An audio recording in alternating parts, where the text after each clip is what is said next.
नमस्कार दोस्तों, आपका हमारे चैनल में बहुत बहुत स्वागत है। मैं हूं गौरव और आज हम इस वीडियो में देखेंगे ग्रहों की युति। ग्रहों की युति का मतलब ये है कि जब दो या दो से ज़्यादा ग्रह एक ही घर पे बैठ जाएं तो उसे हम ग्रहों की युति कहते हैं। अगर हम पहले पॉइंट पे देखें, सूर्य और चंद्र की युति जब किसी मनुष्य की जन्म कुंडली में होती है, ऐसे व्यक्ति को शराब और मांस से दूर रहना चाहिए, नहीं तो ये उसकी जीवन में मतलब उसकी आयु पर आघात करती है। सूर्य और चंद्र दोनों मित्र हैं और इन दोनों की युति कुंडली में होना बहुत अच्छी बात है। इसका मतलब ये होता है कि आपका मन और आपका दिमाग एक साथ काम करते हैं। यदि किसी जातक की कुंडली में शुक्र और सूर्य की अगर युति होती है, उस व्यक्ति को दुर्गा माँ दुर्गा की पूजा करने से लाभ होता है। देखिए, शुक्र और सूर्य दोनों मित्र नहीं है, मगर इन दोनों के बीच में सम का भाव है। अगर तीसरे पॉइंट पे देखें तो तीसरा पॉइंट दूसरे पॉइंट से थोड़ा सा जुड़ा हुआ है। इसमें भी सूर्य और शुक्र की युति के बारे में बताते हैं कि अगर किसी की कुंडली में सूर्य और शुक्र की युति हो और चतुर्थे भाव में मतलब चौथे स्थान में अगर कोई ग्रह हो तो उसकी सहायता मिलती है उस मनुष्य के जीवन में। अगर चौथे घर पे कोई भी ग्रह नहीं है तो उस समय चंद्रमा की उपासना करने से आपको शुभ फल मिलने लगते हैं। चौथा पॉइंट अगर देखें तो दूसरे और तीसरे पॉइंट के आगे की बात है कि सूर्य और शुक्र की युति अगर आपकी कुंडली में बुरा प्रभाव डाल रही है। बुरा प्रभाव कब डालेगी? जब सूर्य शुक्र या तो 8वें भाव में बैठ जाए या 6वें भाव में हो या 12वें भाव में हो। तो इन कंडीशनों में आपको क्या उपाय करना चाहिए? जब भी आप कभी कोई भी काम करने निकलें तो उस टाइम थोड़ा सा गुड़ आपको खाना चाहिए।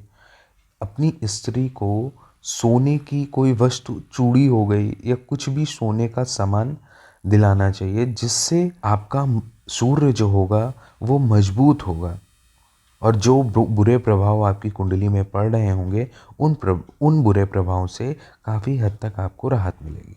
देखिए, 5वें पॉइंट पे देखें तो सूर्य और बुध की युति है।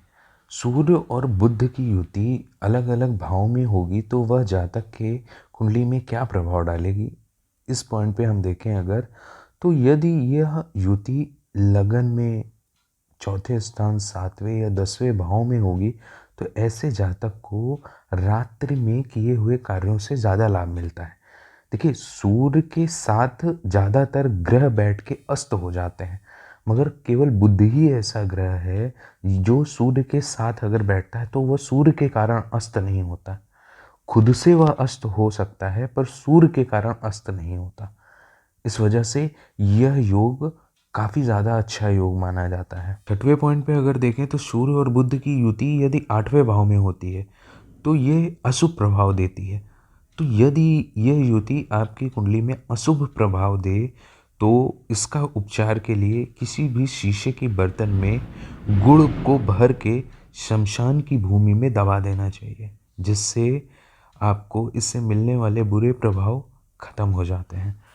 अगर हम 7वें पॉइंट पे देखें और सूर्य बुध की युति यदि 11वें भाव में होगी तो पैतृक घर मतलब आपके पूर्वजों का घर जो है वहाँ पे धार्मिक लोगों को आश्रय देना, मतलब किसी पंडित को, किसी संत को आश्रय देंगे तो आपकी भाग्य में वृद्धि होगी, मतलब आपका भाग्य और बढ़ेगा, आपका काम धंधा और भी आगे बढ़ेगा। 8वें पॉइंट पे अगर हम देखें तो सूर्य और शनि की युति के बारे में है और सूर्य और शनि की युति के बारे में हमने पिछली वीडियो में कई बार डिस्कस किया है। पर यहाँ पे देखें अगर, तो सूर्य और शनि की युति ज़्यादातर कष्टदायी होती है। यदि इससे आपकी पत्नी को कष्ट मिल रहा है, आपको कष्ट मिल रहा है, तो इसके उपचार हेतु आप बहती हुई नदी में नारियल का प्रवाह कर सकते हैं। अपनी पत्नी को बालों में तांबे का या सोने की या मूंगा उनको धारण करा सकते हैं, जिसके कारण आपको सूर्य और शनि से मिलने वाले कष्टों से काफ़ी हद तक राहत मिल जाती है। 9वें पॉइंट पे देखें तो सूर्य और राहु की युति के बारे में। सूर्य और राहु की युति यदि आपकी कुंडली में होती है तो सूर्य कई बार राहु के कारण ग्रहण की स्थिति में होता है, जिसके कारण वह आपके जीवन में प्रभाव आधा दे पाता है या फिर नहीं दे पा रहा होता है।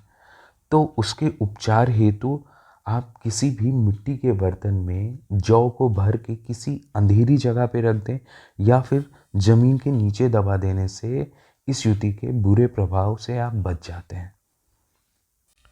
आज की इस वीडियो में इतना ही। अगली वीडियो में हम इसके आगे कुछ पॉइंट डिस्कस करेंगे और अगर यह वीडियो आपको पसंद आई तो लाइक एंड सब्सक्राइब करना ना भूलें। धन्यवाद।